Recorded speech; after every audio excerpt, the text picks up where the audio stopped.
Well, hi everyone. Hope you're enjoying the decent weather we've been having recently. Back again, Beyond the Field of Play vodcast. I'm really excited today. I keep saying that, but I am really excited by every single one of our speakers because again they give a little bit of a different insight, with the theme being very similar. And this guy is someone who I see. I taught this guy. I see him as as an exceptional role model for people of all ages and all professions. I've seen him grow. I've seen him grow up. I've seen him have his bad moments. I've seen him have his amazing moments. And it's just a case of, we're going to share that journey with you hopefully today. So welcome. And if you'd like to give a little bit of background to yourself, welcome to Mr. Ryan Fergany. Hello, everyone. I'm Ryan. Used to go to Worthing College.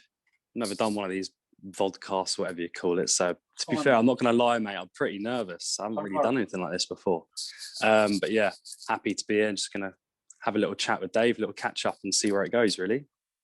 Yeah. So again, very humble in your brief introduction. So we will get to the bottom of it as we work through these chats. Don't worry about being nervous. Just say whatever you want. It's not a problem. So let's start from the beginning. So we're going to kind of start on a little bit of a journey. So we'll start with you're 15, 16 years old. You're an exceptionally talented footballer. You're at Brighton, and then the news comes through, which I'm sure a lot of people that might be listening can relate to. The news comes through. We're not going to offer you a deal. And then I think, because I still remember to this day having a conversation with a couple of people about you, saying that this lad, he's just been released by Brighton, exceptional talent. I want to recommend him to you. So I think we got things done quite late. But kind of, what were your thoughts during that? If you can go back to that time, sure. Whether they're negative and kind of how they can relate. Well, yeah, I was at Brighton for quite a few years, since I was about 11. So I'd say you almost get into a bit of a plateau, really, where you sort of think, you're at a club, that's it. And you don't really think about the potential that you're going to leave a club, especially when you've been there for that long. So for that amount of time, I was very set in my ways, almost a plateau, really. So to then get released was a massive shock. And then there was these exit trials, and I was still playing football at the time, trying to find different clubs, and I had interest from different clubs here and there, but nothing really kind of worked. And at that point, I got very sort of worried. I was like, right, okay, I'm not getting picked up by a club here. Likelihood is I'm not going to go pro. Those were the kind of thoughts I was having. And I think it was Bob Bantock at the time. Yeah, it was. I think it was, yeah. Top man, very unorthodox, but top man. And he recommended Worthing College, I think, to my mum. And I hadn't really heard about Worthing College that much. I was sort of set on going potentially to City College. Big rivalry there. And, eventually... Used to be. Eventually, obviously, I saw all the accolades and stuff and what's going on there and the way it was all set up as an academy, and it just suited me. And I was thinking at that time about football. I wasn't thinking about academics because I'd just come out of, GCSEs and whatnot. I didn't even have my maths or my, I think it was my science. I didn't even have those, so I just did not care about them. So, when I decided to go to Worthing College, I was thinking purely football, right? What's going to get me into a pro club? What's going to help me? And I think literally on one of the first few days when I was part of Vanessa's class, my eyes got opened up completely because she said, what? Number one, she put on the board without even saying anything, D star, D star, D star. And she said, this is what you want to get. And obviously I did my sport BTEC. And I didn't really know what that meant. And she just explained, they're the grades you want to get. And then she went on to say what sort of jobs you can get. And, I obviously thought, right, if this doesn't work out, the only real thing I can offer is football coaching, maybe. I'm not really sure. And she said, eventually you can go to university and become a teacher. And that blew my mind. I did not think, you know, after getting like doing a BTEC and not even have my GCSEs, I'd be able to go on and do that. So straight away, just to give you a bit of an insight, you know, you asked where was my head at? Well, I was mainly based on football, but as soon as I found out I could become a teacher, even at that point, I was still very football driven. But I sort of had it in the back of my mind, right, I am here to get that qualification. I'm here to retake my maths and science at Worthing College and then be able to become a teacher. All the while, as you know, trying to get into pro clubs and whatnot. So yeah, that's where I was at with regards to your question. It's very interesting that, you know, like one conversation or one thing that's put on the board or one tiny thing can spark a change in the mindset, and that, you know, and we'll come on to it later. And that's something that obviously, you know, this is the reason why we're doing these. So there might be like one line, one sentence, one story that, you know, sits in someone's mind, and then, right, that's what I'm going to do, and that's their meaning. So I know Brad has talked about, you know, knowing what your why is, what you're here for, and all those kind of things. So again, it is consistent with all the other talks. Let's go back to those early days with Worthing College. Obviously, myself and Danny, you know, we had certain ways. Big Danny Cullip. Yeah, legend. We had ways of doing things, and let's be honest. I think you came into the program, you'd be happy to admit it, with a little bit of a chip on your shoulder. Massive time. In the sense of, and we still call it to this day massive time, in the sense of, you know, big time, massive time, all of that, like thinking that you were above everything. And I'm sure, I know we spoke off air a little bit, but the journey that you've taken, you can admit that now, and kind of, you know, what was the defining moment that changed that as well, and kind of what did you do? Because I know what you did, and it was exceptional, but it's what, you know, you need to explain that to everyone else. I think, well, when I came in, you know, I'd obviously been at a club, had interest from other clubs. And when you get told, like, not necessarily get told you're not going to be at a club, but you feel like, oh no, I'm now at college and more in the real world. And you don't really realize that, you know, number one, you're not as good as you think you are. And number two, sort of that part of your life for now is over and you need to knuckle down. And for me, it was really hard to accept that. Like, I took that quite hard. So coming into the program, I didn't really know many of the boys. I obviously knew Harlem Eubank, who at that point was very well grounded, extremely humble person. And when I came in, I sort of just assumed that I'd be the best player. I'm not going to lie. I thought as soon as I come in, I'm going to be the best player here. And that was not the case by any means. You had players like Joe Warner up front, who was just quality. And I quickly found out that there was a lot of characters that were there that were quite similar to me, a lot of talent in the squad. And I realized very, very quickly from the first few train sessions that I had a lot more to prove than I thought I did. You know, I thought the name coming in, being released from a club and whatnot, that it would just, everything would be handed to me. And very quickly, I realised that was definitely not the case. I think that came for a few different ways of showing, or a few different ways of, you know, seeing that and recognising that. I think number one, obviously, playing with the boys, I realised how good they were. Like, no question, they were the quality. I think the second thing as well was the level of banter I was getting. You know, there was a few characters in that squad that were not shy and were happy to tell me straight away, like, you are big time. You know, there was a lot of banter flying around. So I very quickly got grounded in that sense. There was a few really good guys in there as well. People like Louis Jenkins, who for me was just, he was sort of more the put your arm around the shoulder sort of thing. Like, he could always tell when there was like a bit too much banter going on. He put his arm around me and say, look, we can tell your quality, mate, but like, you are just being a bit too big time in training or not trying very hard, you know, all that sort of stuff. So I very quickly bucked up my ideas. And one of the biggest things that has stuck with me massively was the first couple of squad games. I think there was 2 or 3 games to start the season. And I think at that time, I don't know how you do it now, but you put the names up on the list and you put up the starting squad. And when I saw my name wasn't on there, I remember coming to him and thinking like, what's all this about, sort of thing? Like, why am I not in the squads and all of that? And yeah, you very quickly sort of just disregarded me. And to be honest with you, I've always played better with a chip on my shoulder. So when you did that to me, I was sort of like, right, I'm going to prove this guy wrong, sort of thing. So yeah, that was it really. I think the main turning point was definitely when you had left me out of the squads and you didn't really give me much. There wasn't much to it. You didn't say much. There was no need to. It was sort of just, if you're not doing it, that's it. And I quickly realised, I had to butt my ideas up. And we'll go on to the next bit in a minute because you did something else, which is next level. Have I missed it?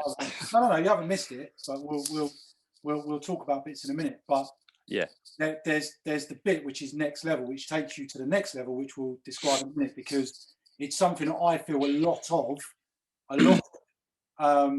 young players say they do, but they don't do. And it's really interesting to listen to that because at the time as a coach, I didn't necessarily think that the squad self-managed as well as what you're telling me. So like, Jenko, top player, top bloke, Chesney, obviously we call him. You had David Callahan, what a player he was. He come in. Yeah. He was brilliant as well. You had Cookie, you had Joe Warner, you had Jazz Rance, I think was the same year group as you. If not, I think he was in and around. So there was lots. Second year, he definitely came through a lot more. Quirky, who best feet I've ever seen and still continue to see. The guy who's doing penalties for fun. And there's so many that we could continue to mention of so much quality. But it is the one thing that stuck out for me, which we can relate to, is that kind of that support, the support bubble. You know what I mean? So like, for example, the senior, call them senior players, but the senior players, like, knowing you're a good player, but don't get too big for your boots. The other one, give you the quiet word here and there, saying, obviously goalkeepers at that time, we had Binny and Fagan, unbelievable keepers as well. So the talent we had, coming through, and it's nice to hear it that the self-management was up there as well, and that is important. And I think, I talk a lot in my coaching now about the family, and it's always been strong in the sense of the team spirit, the camaraderie. Because when things are not going great, that's when you look next to your mate and you can count on each other, because there's more times where things are going to go wrong than they are going to go right. And I think that's something that we stress on our players, and to be honest, that gets us out of a lot of scrapes, a lot of situations where we're maybe losing or not playing well or whatnot. And it's great to hear it. So it's great to hear it stuck to you. But you went through that period, and actually you saying it, I do remember not playing you. And it was discussions that that Danny and I had, and it was like, at the moment we know he's going to be unbelievable, but he needs to earn it, and that's the same. It worked. It doesn't matter. And to be fair, some players it doesn't work on, but it worked on you, and it's just like, after that initial period, what kind of things did you do next? And it usually involved you and Jack Fagan. So what did you do next? Well, I think, like I said before, I have always worked better with a chip on my shoulder. If there's a point to prove, I will always work hard to prove it. And at that point, I realised, there's certain things I can prove, which would be working hard on the training ground. So first and foremost, getting out earlier than the others, and if I can knock a ball about, just get my touch ready. And then, in the training session, again, just working as hard as I can. I actually remember reading Stephen Gerrard's book at the same time during this period. And he was talking about how he used to treat each training session as a game.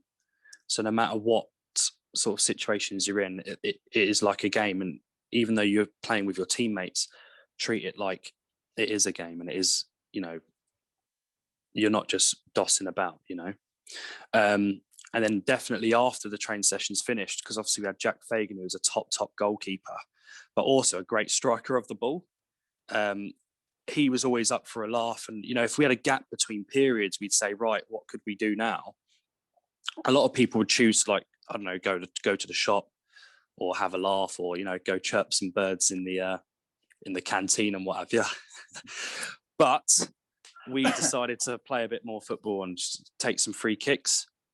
I think my role was a bit of a winger, so I wish I found out earlier to hone this craft. But the sort of what I practiced was free kicks and set pieces. Danny Cullip used to always say during training sessions and games as well, like, set pieces win you games.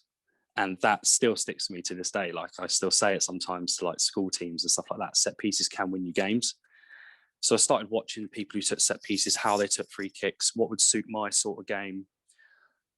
Practice the shorter free kicks where you whip it into the near post. Practice the sort of Ronaldo-esque kind of ones where you hit them from further back with the knuckleball style. So that, you know, I had that option in my arsenal to get a goal. Even when the ball was dead and there was a free kick, maybe I could actually score a goal from this if you just practice it hard enough. So we did a lot of that. Fagan went in goal. He hit something against me. For the most part, it was a lot of fun. We used to even record them on our phones and, like, see, you know, we got proper busy with it. I'm not going to lie. And people used to take the mickey out of us at first. They used to say, why are you filming it? What are you doing? And all this sort of stuff. But to be honest with you, it came from two areas. It was, number one, it was just something to do and it was fun. And the other thing was, you know, it could have added a goal to my game. So, yeah, that was why mainly. And again, you know, you're too humble about it. You know, I'll be honest. And what you've probably left me 8 years ago, and I honestly think that you are still one of the hardest working players outside of training and games that I've seen, and that's a lot of players that I've worked with, and a lot of. Mate, I appreciate that. Thank you. And the reason why I'm saying that is because, again, it wasn't just I'm doing the extras. It was actually I am doing the extras and I'm doing them relevant to my performance. Yeah. This is something I bang on my players about all the time. So if you're a centre half, you practice, you know, it might be heading, it might be taking a contact, it might be distribution. You know, if you're a striker, it's those tight finishes, those one-touch finishes. Yeah. It's hitting the side net. You know, like we always spoke about, you know, set pieces win games. You talk to any player, that still is the case. Yeah, good. You know, the other thing as well is that I always say to wingers, and I said it to you, be unpredictable. And the way that you did it was to use both feet. Yeah, I definitely worked on that, definitely. Use both feet. And then, again, all that hard work got its rewards. So its rewards were you being the first England schools international at Worthing College as part of the academy setup since it started in 2007. We're now on to like 14, 15 players. And you were the first one. So you always stick in the memory. Kind of what feelings went through your head during the England trial process, during the Centenary Shield season, all those kind of things. And also, we haven't mentioned that we were national champions in that year. Got to get that in there.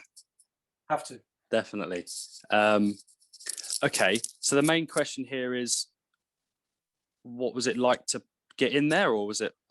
Just the whole process. So to get trial, to go through that period, because I think it was 2 or 3 trials, then to put on an England shirt, then to play against, you know, all those different sides. You know, crack on, mate. Okay, yeah. So I think I didn't even know about England squads happening. I didn't realise there ever was England teams for like college level. So that was, you know, at that time, remember, I'm still, whilst trying to become a teacher, I am also in the back of my mind trying to think what is going to get me the greatest sort of exposure to football clubs, what's going to kind of get my name out there, how are people going to see me play, really. So as soon as you mentioned that, and I think there's 2 England teams, isn't there? There was the ECFA and the ESFA. So I think on the first sort of trials, I remember speaking to my older brother, actually, and he's a huge driving force for me when I was playing when I was younger.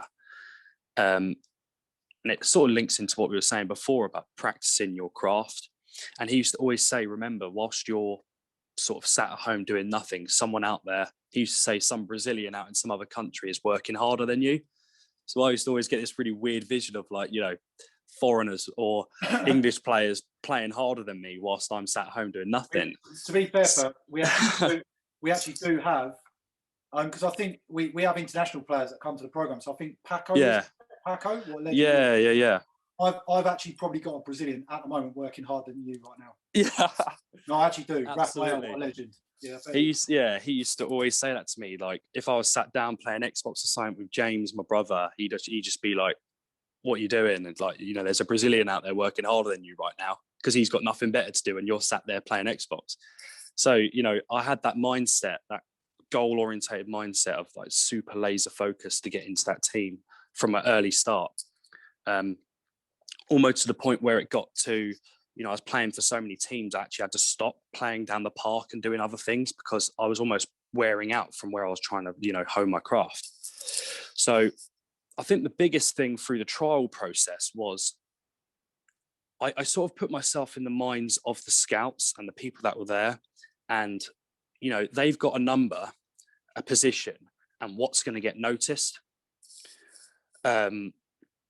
Now, a lot of people go one or the other way. They say, right, don't overdo it.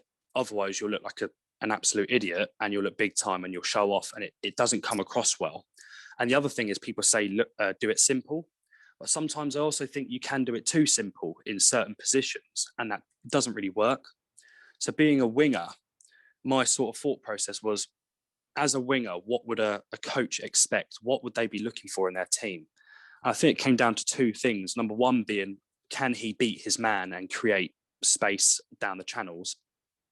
And number two, for me, the most important thing that any winger should have, and you still see Premier League wingers that just don't have it, is that quality end product. Like, can they actually deliver quality after beating their man?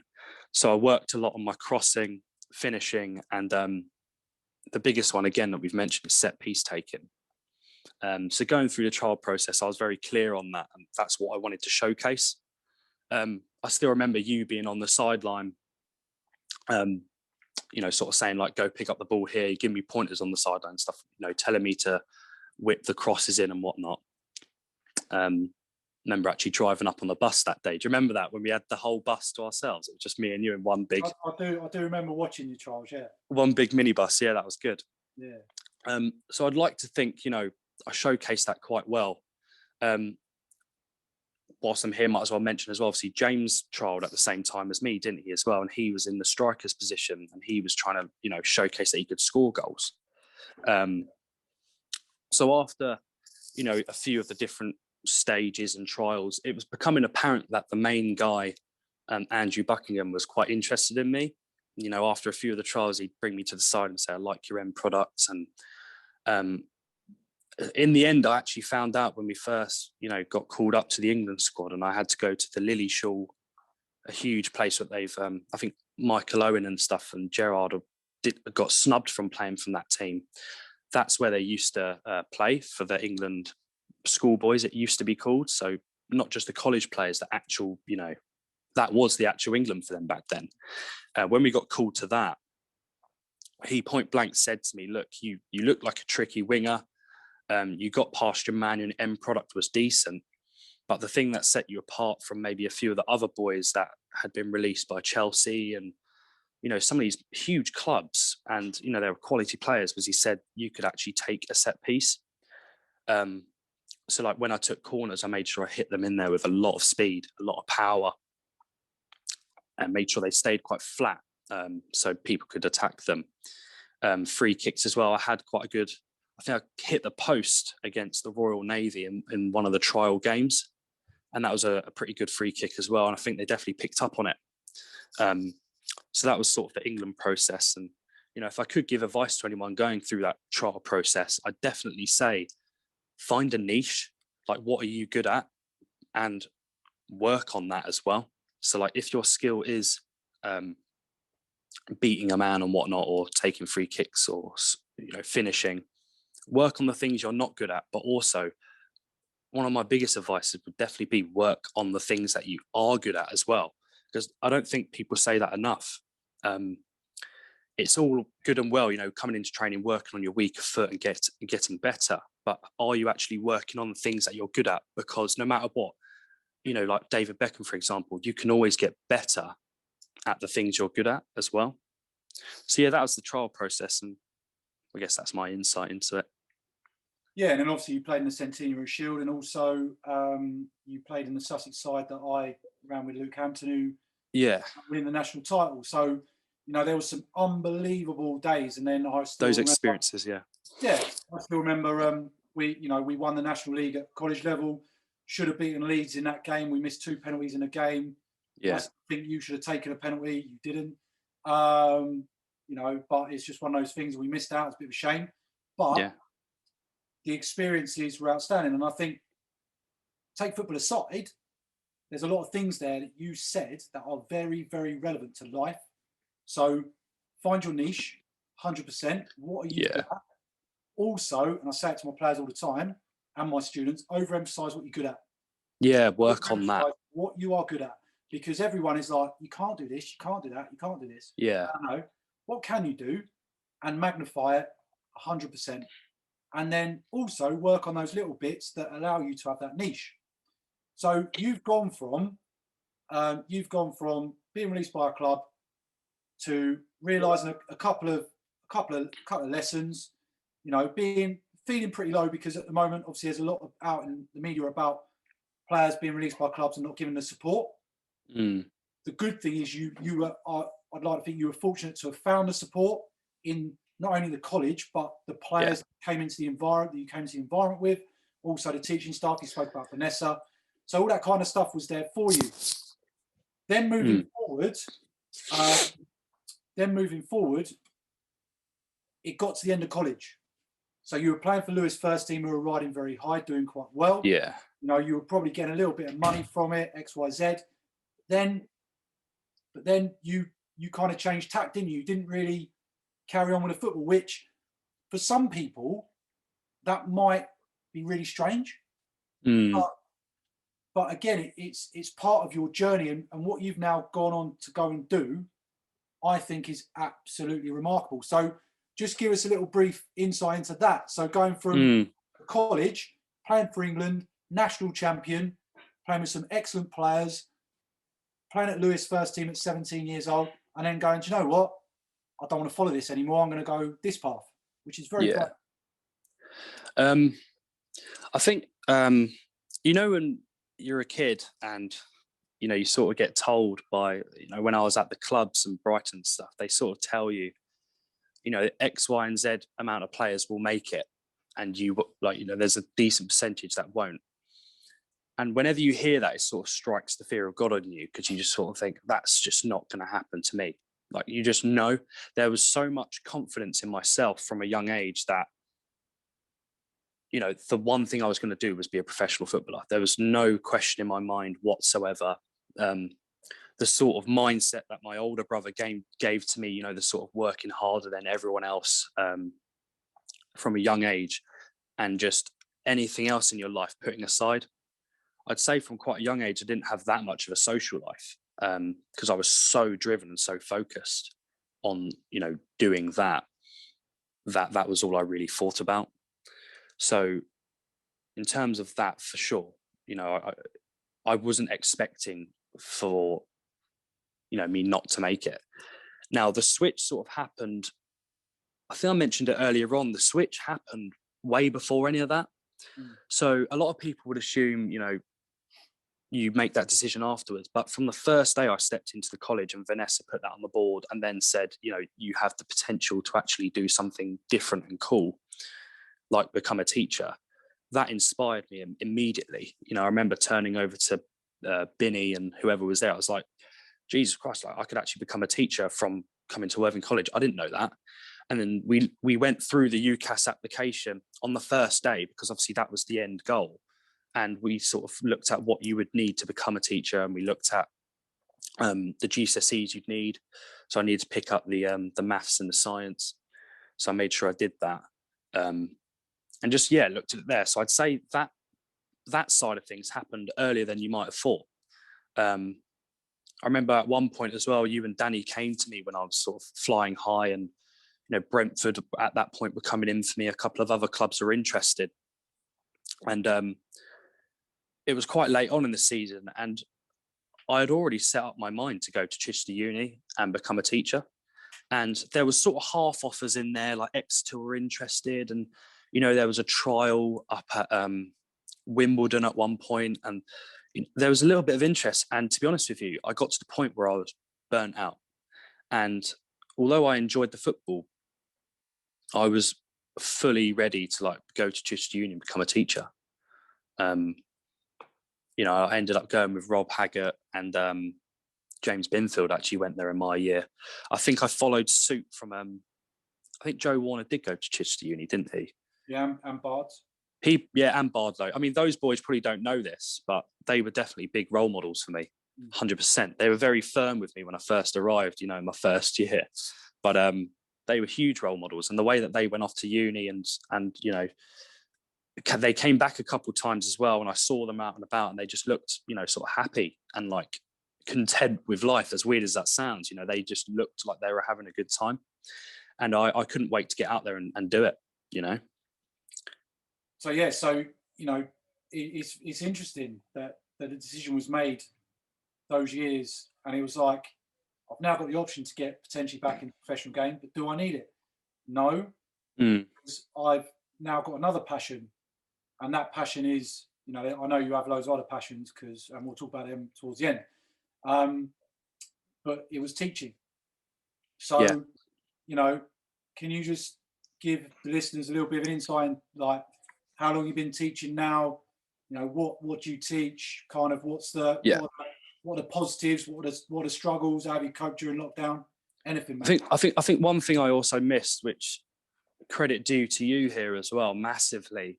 Whilst obviously Vanessa gave me that chat, which was so valuable, like I'll never forget that, and really bless me, appreciative of that moment, was when I can't remember what module it was. It was some sort of practical module at that point. Obviously you were doing all the football coaching, but you had a certain module which was you were very busy with all like the schools, the local area, weren't you? I remember, and you put in a lot of time and effort into that. And you even chased us up on how it was going and everything. And I think a lot of people will agree with me when I say that was by far my favourite module. It was so practical, and the chance to go into schools and actually like interact with children. That was, again, coming back to your previous point, one of the biggest stepping stones for me was hearing that I could become a teacher, changed my life immediately. But then finding out, firsthand interacting with children, because I've never had that experience. If it weren't for you, I would never have had that experience of, coaching children or even just being around them, doing fun lessons. I remember our first one, a few of our friends were in the same school. It was me, Emily Begley, James Duffield, and a couple of others. And we had just come out of a school, and we all turned to each other and said, look, that was class. Like, we loved being around them. The kids were buzzing. It was just such a nice environment. So to then find out that I could not only be a coach of those children, but actually be one of like the actual teachers in the school. Because when you go in there, you sort of keep your head down, like all the teachers are working hard, and you look up at them and think, wow, imagine being, a teacher. That was a big thing for me, definitely. In terms of actually teaching itself, after I qualified and done it all, in terms of my experience and what like my roles and responsibilities are at the moment, I'm looking after a year 3 class at the moment. It's brilliant. It's a lot of hard work. I'm not going to lie, the workload, which I'm sure in your job as well, can be overwhelming. But when it's a passion and when it's something you want to do, and you enjoy working with the people around you, and not only that, the children you're working with, in your case obviously young adults, it doesn't feel as work as such, and you don't really realize how many extra hours you put in. You could, for example, on the remote learning, just put a quick bit of work up. You could grab it off a website, bosh, there you go, that's done, can you go do that now? Or you could put in the extra hours by finding different resources. You can make your own resources, or filming yourself, because the interaction there's super important. So yeah, it's probably the best job in the world. I couldn't ask for a better job, to be honest with you. The workload's tough, but it doesn't feel like work when you're doing something you love, you know? Yeah, I totally agree with you. And I remember back, your year group and the year group before, there's a lot of teachers in that group, or there's Yeah, a lot of there is. instructors, and you're all doing an amazing job. And I keep following you all if you're listening, and I'm proud of every single one of you. And it was stuff like I think it was like it was talent ID, where we went into schools and we basically did loads of tasks, and if they were good at running, jumping, throwing, catching, or whatever, we then recommend maybe clubs they could join. We also did organising sports events where basically you lot planned a sports day for a load of year threes, and I went, "Go on in, you run." Oh, it was brilliant. That was brilliant that day.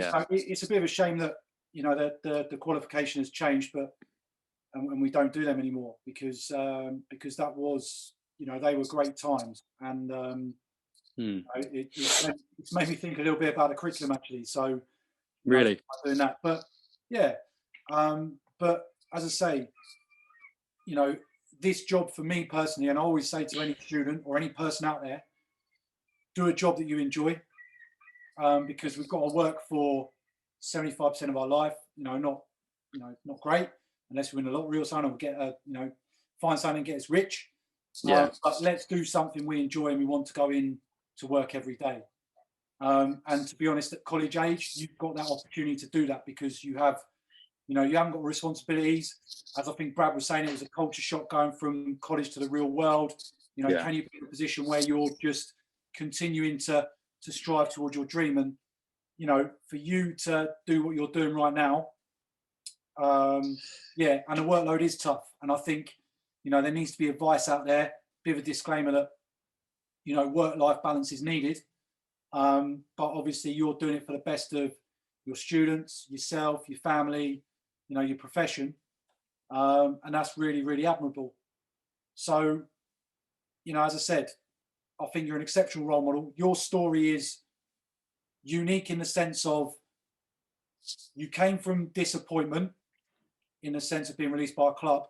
You worked hard to get back up to that level, if not beyond, because I think you could have had a professional contract, and then made a decision to go, no, I'm not going to do that because I want to pursue this. So, in terms of decisions you made as a young person, exceptionally brave, but you made them for you. There'll be people listening to this and going, well, why didn't you carry on being a pro? Well, why didn't you, why? It's the biggest question. It's the biggest question I get. Why didn't you see it out a little bit? Why didn't you, you had a few chances to go on trial at a few different clubs. Even, when Danny and yourself came to me and said, look, would you be interested in going back to Brighton? I remember that vividly. And, my brother had just left at that point. I know the club was beginning to change from their ways. That never really suited me, but I still felt it wouldn't have been the right decision. There's lots of, potential there where, maybe I could have broken through for sure. But I realized that every day I was waking up to pursue the teaching more than I was becoming a professional footballer. Definitely. And a lot of people think, is it a resilience issue? Could he not do it? It wasn't that at all.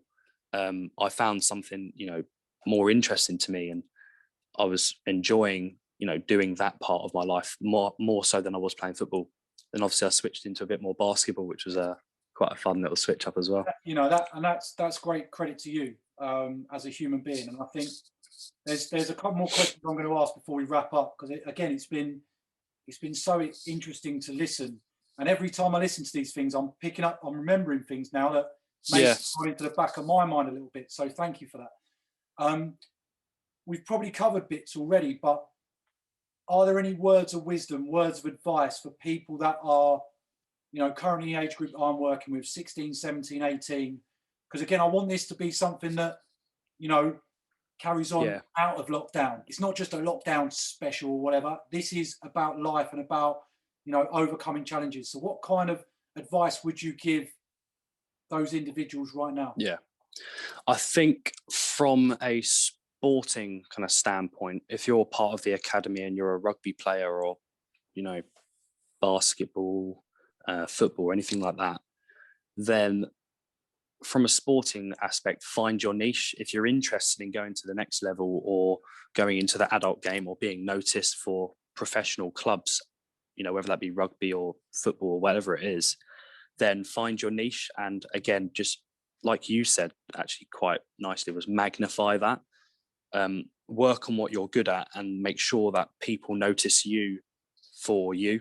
So I, you know, back in my time when I did manage to get noticed, it was because, oh, there's Ryan. He's the guy with the slightly long hair, because I grew my hair out, didn't I? I thought that would also help me get noticed, probably for the wrong reasons, to be honest with you, Dave. You know, I worked on free kicks and, you know, delivery and quality. So people knew me for that. Like, you knew me for that. The scouts knew me for that. You know, that was my sort of niche. So for sporting wise, do that. Academically, I'd say it's slightly different academically, because I was lucky enough to find my passion, which was teaching. But I wouldn't want to put pressure on anyone that hasn't found their niche just yet in terms of their academic life, because the last thing I'd want to do is say, you know, you need to know what you want to do in your life now, because the chances are you might not. A lot of people I know, you know, got their qualification, but the amount of doors a BTEC sport can open is endless. You know, you could go into sports therapy, you could go to university, do a PE course, and realize, like me, actually, after working with the younger children, will this qualification allow me to teach primary? And it did. So definitely don't worry too much about finding your niche academically, but definitely do worry about finding your niche sporting wise, because that's what's going to get you noticed. That would be my advice for those two things. Yeah, that's brilliant, mate. And as I say, it's so relatable, your story. There's people that are at the start of that story, there's people that are maybe towards the end, and again, it's just so relatable, and I really appreciate it. There's one more question that I need to ask you. Yeah. We know it's coming, you know it's coming. I don't think this guy knows it's coming, but when you were at college, I wouldn't say you guys went viral, but we were famous. We were definitely famous. There was also a little bit of downtime, which was important. So you weren't just, you know, taking free kicks against each other. What else were you and Jack Fergany up to? God, now I think about it, we were very busy, weren't we? Jesus, we'd out there taking free kicks, and we'd come in and we'd play a bit of music, wouldn't we? So I'd obviously be on the guitar. I couldn't sing, so I used to get Fergany in with me. Brilliant. And Fergany would do all the singing. So yeah, we actually ended up recording on my terrible little iPhone 3GS. The production wasn't there, but I think now with my photography skills and videography skills, maybe we could up the production. But we did upload a few videos to YouTube, and a couple of them did all right. Like a few of the cover ones actually ended up getting like 2K views and stuff. And I think back in those days, you know, it's not actually too bad going. Yeah, that's mental. But yeah, you know, Jack Fergany's got a great voice, and it's angelic. We're gonna give it a little bit of a request. I want a reunion. I want we used to call it Fergany and Fergs, but there is a bit of a side story to this. You know, the important thing is, and this is something that's probably very much linked to mental health massively, but do something that is maybe a little bit different, that is outside of what you're definitely doing day in, day out. So like, it's nice to relax. It's nice to do something different. You know, you briefly spoke about, you know, you're a photographer, you're a videographer as well in your spare time. All that kind of stuff actually does relieve stress. And I know at the time, you know, there was a little bit of banter flying around, but you know, Jack Fergany, if you're listening, and I will get you to listen, I want you to contact. You're contacting Fergs, and we're doing a duet. Well, not me, because I can't sing, and I can only just about play the triangle. But I'm not, you know. A video did pop up the other day, actually, on Facebook. I don't even go on Facebook nowadays anymore, anyway. But a video did pop back up, and it was actually a happy birthday song to Emily Begley from James Binfield and Fergany. And I was on the guitar, and you got Binfield singing and Fergany. And she managed to send that over to me. It was hilarious. Anyway, good times. Amazing times. Ryan, really appreciate you telling the story. Again, have a listen. If you take something on board, amazing. This is what this is all about. But as I say, Ryan, really great having you on. Appreciate you, Dave, as well. Thank you very much for everything. Thank you, mate.